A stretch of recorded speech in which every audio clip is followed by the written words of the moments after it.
Oh my gosh, Blue-Marinos, are you ready to make our latest fall wreath? I sure am. I'm gonna make it quick and easy and show you how to make it for your own home. On our base, the first thing you're gonna wanna do is kind of see what part's gonna show on the wreath, because this little section's gonna show. So rather than keeping the best part to work in, I like to keep the best part to show. So we're gonna start off with our phoenix tail fern. And these guys come like this in little clusters of 3. And what I want you to do is shape them out.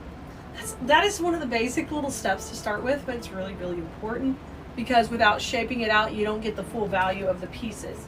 All right, you will take each of these and trim them to 1-inch stems, okay? And once you do that, you get nice long pieces. And I will tell you, save the little wires that come off the bottom. These are pretty good wires to use as picks on other pieces. Not every piece is like that, but those are good. All right, so what I want you to do with these now is I've trimmed them ahead of time to get ready. We're gonna start to shape out our base, okay? So after you've kind of spread out each pick, I want you to pick a middle line and then go left and right. So each pick is nice and ready to go. I've got my electric skillet with my glue off to the side here, and I'm gonna start placing these in. In design school, we call this setting the perimeter, and although I don't do that with every project, with this one we're doing that. You'll need to get some Spanish moss. We have some on our site, or you can grab some from your local craft store. That's what I use to cover glue. It's my favorite thing to kind of get in there. It gets in there and it makes a little glue Spanish moss sandwich. So it fills in the void. Not only does it hide the glue, but it fills it in really nice and tightly. And then I don't have to take as much time to secure those items when I can put that in. Now I'm gonna come up here to the top, pop this one in. So I left a little space in between. And same thing, we're gonna put a little Spanish moss in there to hide my glue. Okay, my first 2 pieces are in. Now we're gonna come down. On every project, you have to have a transition point. So that's something I teach in design school. So once you decide that, you'll change your direction. So I'm gonna come down here to the right bottom, change my direction, and I'm gonna have this piece come up. And I've already pre-shaped these ahead of time, so we can make this fast together, but you're gonna need to do that with each piece when you put it on.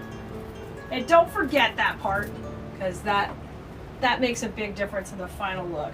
All right, I'm gonna put one here below the transition, kind of coming down, shaping it out, and I'm always pushing into the grapevine, not through to the back. I'm going with the grain or against the grain, either way, but I am not letting it come out the back. All right, and we can have this one kind of curve around, because I want a kind of a wispy C shape going on. Now, I've got a couple of pieces left that we will use as we keep working on the project, because I want to bring a little bit more of this to the foreground. So every project has layers, it has depth, it has dimension. All that really matters in your final work, so you can have a really clean look. All right, now we're ready to put in our pumpkin sprays. And they come like this. You're going to need to shape them out. I love that they have a sunflower. You can also text us if you're not on the text list already. You can text us at 832-734-5201. So I've just taken and trimmed these down. We're going to start with our first 2 pieces going in. I'm going to use these as whole sprays. That makes this go fast. And when a spray's put together so beautiful, like our products you're going to find on our website, it really will matter, because then you can produce product faster, quicker, and a little bit higher quality, just because the supplies you're using are well designed. All right, I'm coming in with moss in here to cover that glue. My first piece went in. I'm gonna have that little pumpkin come out. I'm gonna have this bend just a little, because my shape I kind of want is flowing out with the transition occurring in the middle. All right, here's my second one. I've also trimmed that one down already. And we're gonna go below the transition now. So we'll flip it and have it go the other way. Hold it like a pencil and go into your glue pot. We wanna get some glue on our stem. I got a good amount on there, and now I'm coming from the bottom. Yeah, coming from the bottom. I'm pushing that up and in, and I wanna alternate the flowers. And you can see I got a really cute center. So the center right there where the transition occurs, you know, commonly we would put bows in that zone. We could put an attachment, a sign, all that kind of stuff. We're using our florals right in there to kind of transition the flow. And it functions as the focal point to the design. All right, we've got our last piece, and what we're gonna do with it is we're gonna have it kind of come off that, but I'm gonna break it into 2 sections. So every time you get a stem, you will see that there are some just basics cutting points, and use those to your advantage. And everybody needs like a 2 or 3 inch stem when we're getting ready to put it in. So you're just going to break that into 3 pieces. So there's one. Here comes the sunflower. This has got the pumpkin part. So a lot of what you're doing is, you know, making strategic cuts to space things out in your design. And then you can make one pick go really far. So that's what I'm doing right here. We're going to take the pumpkin, and you have to decide somewhere you're going to have a double pumpkin, or you could put the pumpkin right in the middle. I'm going to spread them out a little bit. I'm going to have the pumpkin come down here at the bottom. You can design it however you want. You can make your wreath, you know, more full. You can use some of the supplies for something else and make your wreath just nice and airy, whatever you prefer. So there goes that little pumpkin there. And then I'm going to put my other little daisy at the top. Oh, these are sunflowers. I keep wanting to call them daisies. They're not. They're pretty muted sunflowers. And I'm going to come up and above, right up here, and have that one kind of tuck in. Now, we've got our fun little white berries that kind of tie in the look of what we've got going on here. Let me bring this up and get my glue string off of there. Let's kind of have it kind of pop up above the pumpkin. I think that will be fun, and this has a little bit of touch of a pretty green. And now if you can see any glue you're putting in, you're going to want to come in with some Spanish moss. If it's hidden by other layers, then you're good. You don't have to worry with it. Literally, when you get our bags of Spanish moss, they're going to last you for quite a while, because they're 1 pound bags and they have a ton in there, and you just use a little at a time, so they go a long way. Let's put this last little leaf over here on the edge so it kind of goes around and ties this in right here with a little bit of leaves. Because our other greenery we're going to use as our filler is going to add a whole bunch of fullness to the look, okay? So let me show you what we got so far. Yeah, I love it. It's basically filling up nicely, which is exactly what we want.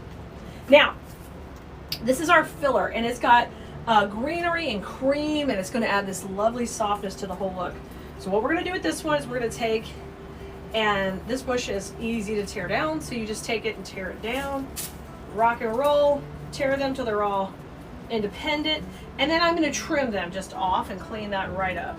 So I'm just going to put all of these little wires here, trim it off, and then when you do that to all your bushes, you get like a nice little cluster here. So this is all going to be our filler. And this filler has what we call a filler flower and a greenery together. So the nice thing is you kind of get 2 in 1 when you use a piece like this. So we're going to use what we call a zigzag technique to kind of get even spacing. And it works on the principle of triangles like we would teach in design school. So when you put one in, you zigzag, you go from the out and in, and you keep spacing them apart. So I've got my first piece in. Now here comes my next one, so I'm going to zigzag it to the inside.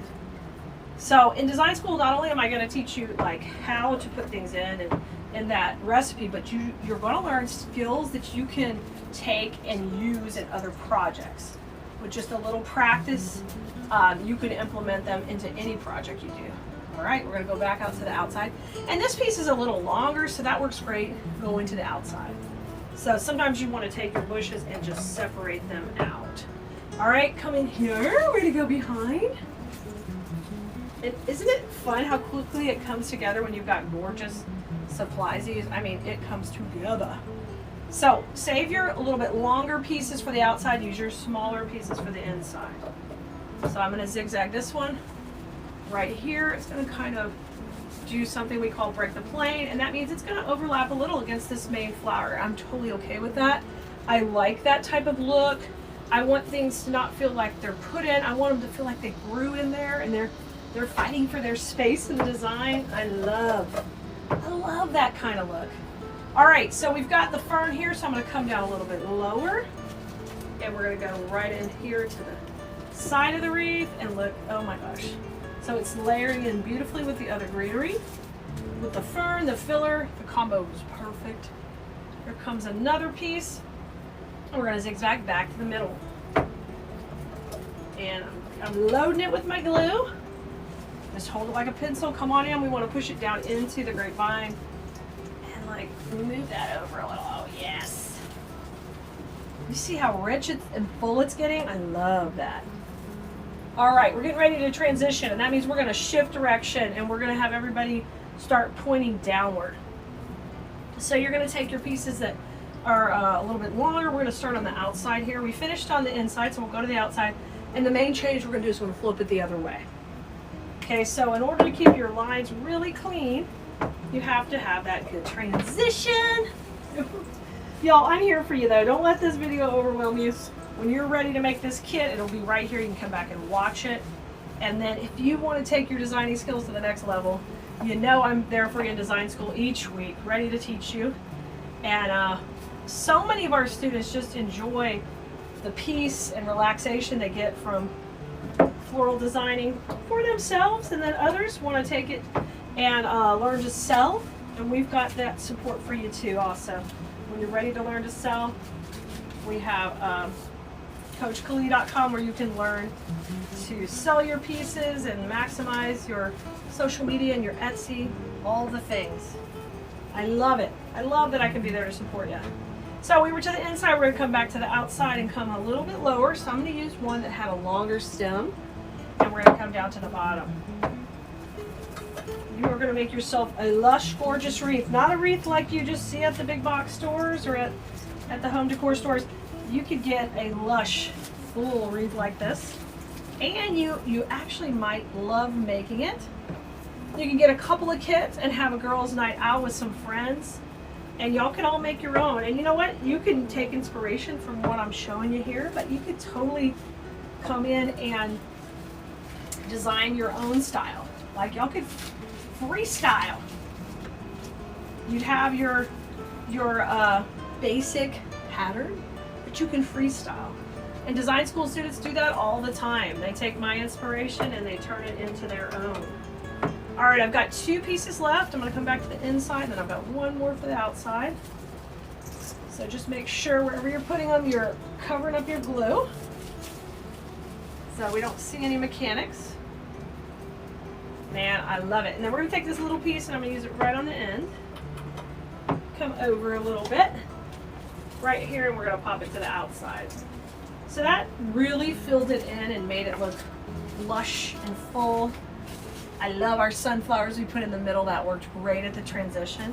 Now, if you're wanting to, like you're more of a bow person, we could just spread this out a little bit, leave a little more room in the middle, and then you can put a nice neutral bow in here. This kit just comes with the supplies you see here, but if you want a bow in there, just head over to Kalis.com too and add on a roll of some type of neutral ribbon like a jute. Ooh, a window pane mesh ribbon would be beautiful in there. You can pop that in also. Now we saved a little bit of our Phoenix tail fern, and we're going to put some of this in. And I want to separate it out into some smaller pieces. So we're going to use this as like final touches, and these are going to come back to the foreground of the design. Another thing I teach in design school. So these are in the background, but I love to bring that back for a kind of a cohesive look and a nice texture. So we're going to break these into half and then trim the end stem down to about 1 inch, and I'll save that wire. That's a good one. So let's do that for both of these, and that's going to give us 4 pieces because we've saved 2 of these from the beginning. You don't have to do this, but I always think it gives it just such a nice fluid look. So we're going to go in between where we have the Phoenix tail fern in the background, and we're going to have these come out in the foreground. So we've got 2 here. So this one, and those kind of work to the outside. So we're going to work this one to the inside in the foreground. It's a shorter piece, and I'm also going to curve it in the direction of my design. So I'm coming in right here. I'm going to go down here, and I'm going to pop this in. I love that. Just go in there, buddy. Go down. Yeah, nice, nice, nice. I want to feel it go in tightly. Pretty. And that just kind of comes in there and adds that to the foreground. I love that. That's so pretty. Okay, now let's see what else we've got. We've got, this is a bigger one. So this bigger one, I know I want to use between these. Another thing you need to think about is I've got this line working along the outside right now. I'm going to try to shoot between it to kind of bring the eye fluidly around, but I'm gonna have it a little bit shorter. So I'm gonna trim this one down just a little bit more. I took about ½ an inch off. Now this one needs to swoop this way. So this kind of curvation that we've got going, I just made up that word, is not gonna work. So I've got to take and curve it to where they all go this way. I'm making up my own words today, but I feel like it was appropriate. Oh my gosh. Okay, let's go in here. Foreground. So I'm gonna layer it on top, and we're gonna try to push it deep into the wreath. I want to feel it go in, and then I want it to kind of curve up. Oh my gosh, such nice movement. Such nice movement. All right, we've got this space in between these two right here. So let's use this one on the outside. I'm gonna curve it up and over. And you can see I'm gonna put it above the transition, so the curve needs to follow. Okay, so every time you're putting a piece in, you're thinking about that. This is one of our most beautiful kits. Usually our kits are pretty simple, but I decided we needed one just a little bit higher level. That's really not higher level, but it looks it when you get done. Oh my goodness. So pretty. All right, finally, our last piece. It's a beautiful wispy one here. You see the movement? That is what this top layer is creating. Creating tons of movement. Tons of movement. All right, let's go in the top layer. Now I'm gonna have this one scoop into the middle here. So we're gonna put it below. So it's gonna curve above the transition and pop this way. And I kind of wanted to kiss that other one we had put in. So everybody's got to curve this way, okay? So I think about my spacing and my curve when I'm putting it in. All right, come on in. You my last pick. Let's get in there. Get in there.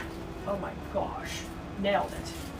Nailed it. Now let's just double check that no leaves are backwards. That's a big pet peeve of mine. Make sure we have the leaves facing forward.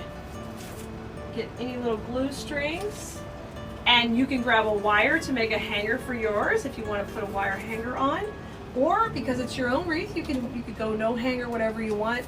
But check it out, gorgeous. This turned out amazing.